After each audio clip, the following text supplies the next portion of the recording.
Today we read, "Do not be afraid, just have faith." If only it were that simple, right? That we could reject fear and have only faith instead. I believe that the reality is a little more complicated. Sometimes the best I can do is hold faith and fear inside me at the same time, struggling to cast off lingering fear and let the peace and the faith of Christ take hold. It's a lifelong battle, I believe, to let go of this worldly fear and mistrust. Jesus knows this too. How many times in the Bible do we hear, "Do not be afraid"? A lot. And this is usually before intense stuff occurs. To fear is to be human. To have faith is to be a follower of Christ. The people in this gospel are simultaneously afraid and faithful. The synagogue official is afraid for his daughter's health. Thus he turns to his faith in Jesus and asks for her healing.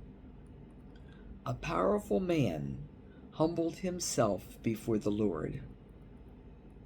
I imagine the afflicted woman was fearful too. She's clearly been suffering for many years due to her condition, which is likely to have forced her away from her family and society as well. She faces the fear of a lifetime of pain and separation if she is not healed. So, she too turns to her faith in Jesus. I'll point out also that both people in this gospel were taking risks by reaching out to Jesus. It was more than just anxiety that their situation would not change. We've seen Jesus through various run-ins with synagogue officials, and there's usually some type of disagreement. To put it lightly, Jesus was viewed as a bit of a troublemaker.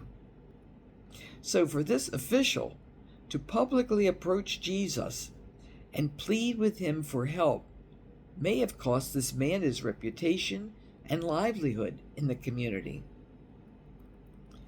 But he had faith that Jesus could do what he asked. Similarly, the afflicted woman would have been considered unclean due to her condition.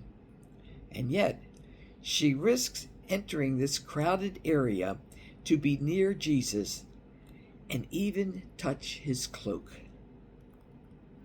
When she's discovered and called out by Jesus, I imagine she was terrified. She could have lied or hidden, but she didn't. She was honest with Jesus that it was her who reached out to him, and it was her humility and faith that saved her. This gospel shows us that God will always meet us where we are. There's no circumstances too far gone for him to love us through. He calls us to give him our troubles so that we can follow his path. Again, I often find this difficult, but allow me to share a mental image that I've prayed with that I find helpful because I tend to be a little more visual. I imagine a nasty black mass of goo.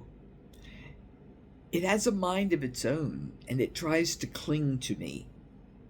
This filth is whatever I'm trying to lay at the feet of Jesus. I imagine sometimes over and over doing just that. I approach the resplendent feet of Jesus and imagine relinquishing my burden. I pray as I do this that God will help me to let go of my fears. Imagine relinquishing my burden. I also imagine that when I let go of these fears, I am filled with a peace. So my prayer for us all today is that we may be able to relinquish our fears to the Lord and that he may replace them with his love and peace. Amen.